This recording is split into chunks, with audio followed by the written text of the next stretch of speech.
নমস্কার বন্ধুরা, আশা করি তোমরা সকলে খুব ভালো আছো আর আমিও ভালো আছি। তো আজকে হচ্ছে আমাদের সেলাই শেখা প্রশিক্ষণ ভিডিও 3 নম্বর ক্লাস। তো 3 নম্বর ক্লাসে আমি তোমাদের 2 নম্বর ক্লাসে তোমাদেরকে দেখিয়েছি পুরো কিভাবে মাপ নিতে হয়, কি করে কি করতে হয়। তো আজকে আমি তোমাদেরকে দেখাবো কামিজ কাটিং। তো এটা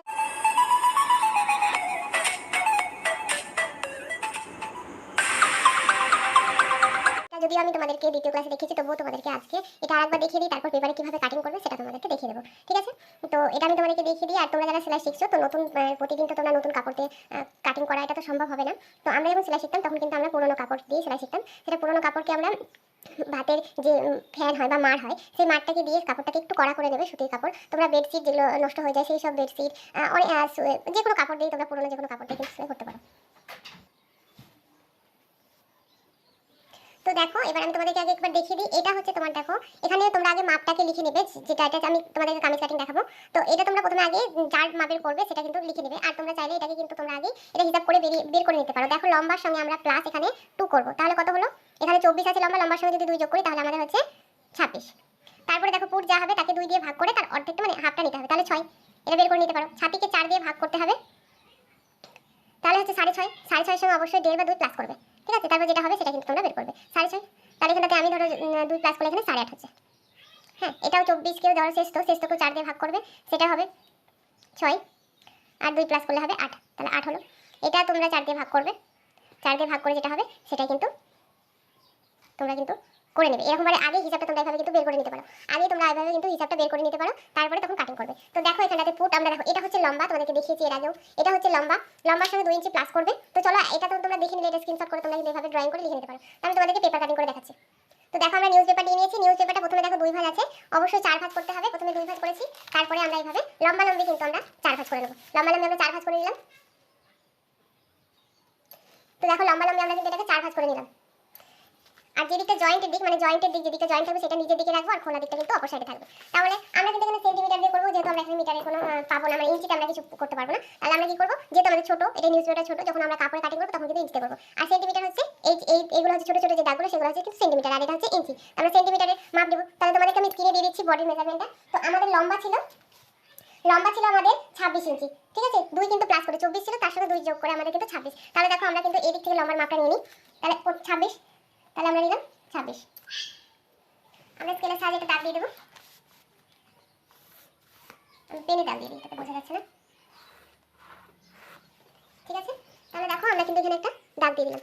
এরপরে কি করবো, আমরা পুটের মাপ নেবো। ঠিক এই জায়গা থেকে আমরা কিন্তু পুটের মাপ নেবো, আমরা ইঞ্চিতে নেবো না। তাহলে পুট আছে আমাদের 12, তো 12-এর অর্ধেক হবে 6, তাহলে আমরা 6 ইঞ্চি এখানটাতে পুট নেবো। 6 ইঞ্চি আমরা কিন্তু পুট নিলাম। পুট যত হবে হিপ কিন্তু ততই হবে। পুট যদি আমাদের 6 হলো, তাহলে আমরা কিন্তু হিপও 6 নেবো, ঠিক আছে? পুট যদি 6 হয় তাহলে আমরা হিপও 6 নেবো। এরপরে নেবো আমরা ছাতির মাপ। ঠিক শেষের এই হিপের নিচ থেকে আমরা ছাতির মাপ। ছাতিটাকে কি করবো, 4 দিয়ে ভাগ করে 2 যোগ করবো। তাহলে আমরা 4 দিয়ে ভাগ করে 2 যোগ করে আমাদের কত আছে? 8.5।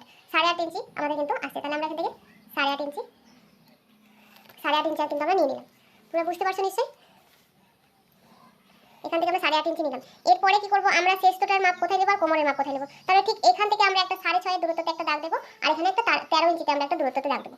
তাহলে দূরত্বটা বুঝে গেলাম কি কোথায় কিভাবে শেষটার মাপ দেবো, কোমরের মাপ দেবো। মাছটা হচ্ছে শেষটা, তাহলে শেষটা আমাদের কত হচ্ছে, ওটাকে 4 দিয়ে ভাগ করে আমরা 2 যোগ করবো। তাহলে শেষটা হচ্ছে আমাদের 8 ইঞ্চি। তাহলে আমরা এখান থেকে 8 ইঞ্চি নেবো। আর এখান থেকে কোমরের মাপ নেবো। কোমর আমাদের কত হচ্ছে? 9 ইঞ্চি হচ্ছে টোটাল, তাহলে আমরা 9 ইঞ্চি নেবো। এরপরে আমরা এইভাবে কিন্তু একটা শেপ দিয়ে নেবো। তোমরা এইভাবে একটা শেপ দিয়ে নেবে। হলো, শেপটা আমরা দিয়ে নিলাম। এবার কি করবো, এই যে দেখো ঘের আমরা কোথায় নেবো, যেখানে আমাদের লম্বার মাপটা শেষ হয়েছে। তাহলে এখানে আমাদের লম্বার মাপটা শেষ হয়েছে, ঘের যত হবে তার অর্ধেক নিয়ে নেবে। ঘের আমাদের 10 ইঞ্চি আছে, তাহলে আমরা এখান থেকে 10 ইঞ্চিতে একটা দাগ দিলাম। এবার এটাকে এরকম করে আমরা একটা শেপ দিয়ে নেলাম, হয়ে গেল। তাহলে দেখো, আমাদের কিন্তু পুরো মেজারমেন্ট কিন্তু আমাদের হয়ে গেল। এরপরে কি করবো, দেখো যেখানে আমরা এই হিপের মাপ নিয়েছি এখানটাতে আমরা 1 ইঞ্চি একটা নিয়ে 1 ইঞ্চি একটা দাগ দেবো কর্নারে, তারপর এরকম ভাবে একটা শেপ দিয়ে নেবো। শেপ দিয়ে নিলাম। যেহেতু আমাদের সামনের ফ্রন্টটা একটু আমাদের ডাউন থাকে, তার জন্য এখানে আমরা 1 ইঞ্চি আবার একটা নিয়ে এইভাবে আমরা কিন্তু এটা ভেতরে আর একটা শেপ দিয়ে নেব। তাহলে এই যে দাগটা দেখছো সেটা হচ্ছে পিছনের পাটটা, সামনের পাটটা এটা। তাহলে এই হয়ে গেল আমাদের মেজারমেন্ট। তারপরে কি করবো, এখানে গলার মাপটা নেবো। গলা যেটা হবে, ধরো 32-36 এরকম যদি হয়, মানে 30 থেকে 32-36 তোমরা গলা কিন্তু 2 থেকে 2.5 ইঞ্চি নেবে, ঠিক আছে? 2 থেকে 2.5 ইঞ্চি নিলে কিন্তু তোমাদের এই যে দূরত্বটা 2.5 ইঞ্চি নিলে কিন্তু তোমাদের ঠিকঠাক চলে আসবে। আর নিচের দূরত্বটা, নিচের যে লেন্থ নেবে সেটা কিন্তু তোমরা কাস্টমারের ইচ্ছে মতো বা তোমাদের যে মেজারমেন্ট সেই অনুযায়ী কিন্তু নিতে পারো। তাহলে আমি এখান থেকে নিয়ে নিচ্ছি একটা, আমি এরকম একটা শেপ দিলাম। গোল একটা শেপ দিতে পারো, বা যে কোনো গলার কিন্তু ডিজাইন করতে পারো এখানে। তো আমি যেহেতু প্রথম ধরা সেলাই শিখছি, তার জন্য আমি একটা সিম্পল ডিজাইন করলাম। তারপরে নিচের লেন্থটা, এবারে পিঠের যে মানে পিছনের যে পার্টটা, সেটার লেন্থটা তোমরা কমা বাড়া করতে পারো। আমি এখানে ছোট্ট করে একটা গলা, তোমরা কিন্তু এরকম ভাবে পিছনটা কিছুটা বড় করতে পারো, এরকম করে একটা শেপ দিয়ে দিলাম। চলো, এই হয়ে গেল আমাদের মেজারমেন্ট, আর কোনো কিছু নাই। আর এইখানে তোমরা কিন্তু কোণে একটা, যেহেতু এটা কর্নার করে কাটা, সেইখানে এখানে তোমরা একটু হালকা একটা রাউন্ড শেপ দিতে পারো নিচের ঘেরের কাছে। এরপরে কি করব, আমি তোমাদেরকে কাটিং করে দেখাচ্ছি কিভাবে কিন্তু কাটিং করতে হবে। প্রথমে আমরা কিন্তু কাটিং করব যেটা বাইরের দিকে নিয়েছি, মানে পিছনের পাটে যে আর্ম হলে যে মাপটা নিয়েছি সেটা কিন্তু কাটিং করব। আমরা কিন্তু ভেতরেরটা আগে কেটে দেবো না, ঠিক আছে? আমরা কিন্তু এখানে লুজ একবারে নিয়ে নিয়েছি, লুজটা কিন্তু একবারে নিয়ে আমরা কাটিং করছি। আমরা কিন্তু একবারে লুজটা নিয়ে কাটিং করছি। দেখো আমরা রাউন্ড করে একটা শেপ দিয়ে সেই অনুযায়ী কাটিং করলাম। এরপরে কি করব, দেখো পিছনের যে পার্টটা মানে পিছনের যে গলাটা সেইটাকে আগে আমরা এভাবে কিন্তু শেপ দিয়ে কেটে নেব। হ্যাঁ, কেটে দিলাম। এরপরে এটাকে আমরা খুলবো, তারপরে কি করব, পিছনের পার্টটাকে আমরা বের করে দেবো। বের করে নিয়ে সামনের যে পার্টটা আছে সেটাকে আমরা কিন্তু এভাবে কাটিং করে দেবো। পিছনের পার্টটা আগে বের করে নিতে হবে, না হলে একই রকম দুটো ডিজাইন হয়ে যাবে। আর যে আর্ম হলে যেটা 1 ইঞ্চি আমরা ভেতরে শেপ দিয়েছি সেটাকে আমরা এভাবে কাটিং করে দেবো। হয়ে গেল। তো দেখো এটা হচ্ছে আমাদের সামনের ফ্রন্টটা, আর এটা হচ্ছে আমাদের পিছনের ফ্রন্টটা। বুঝতে পারছো কি সুন্দর হয়ে গেছে? এই দেখো, এটা হচ্ছে আমাদের সামনেরটা, এটা হচ্ছে আমাদের পিছনেরটা। এবার যখন আমরা স্টিচ করবো সেটা কিভাবে করতে হবে স্টিচটা সেটা তোমাদেরকে কিন্তু আমি দেখাবো। এই হয়ে গেল আমাদের কাটিং। এইভাবে তোমরা কিন্তু ঠিক সেম একই রকম ভাবে আমরা পেপারেও কাটিং করবো, তোমাদেরকে পেপারে কাটিং করেও দেখাবো। কিন্তু তোমরা একটা ক্লাসও মিস করবে না, বারবার বলছি তোমরা কিন্তু কোনো ক্লাস মিস করবে না। আজকে তোমাদের পেপার কাটিং দেখালাম, তারপরে কিন্তু আবার কাপড় কাটিং দেখাবো, স্টিচ দেখাবো, সব কিছু কিন্তু দেখাবো। তো আজকের মতন ভিডিওটা এইটুকু থাকলো, দেখা হচ্ছে আবার কালকে একটা নতুন ভিডিওর সাথে। তোমরা সঙ্গে থাকো, দেখতে থাকো আমার এই চ্যানেল পিকে ফ্যাশন। তো আজকের মতন টাটা।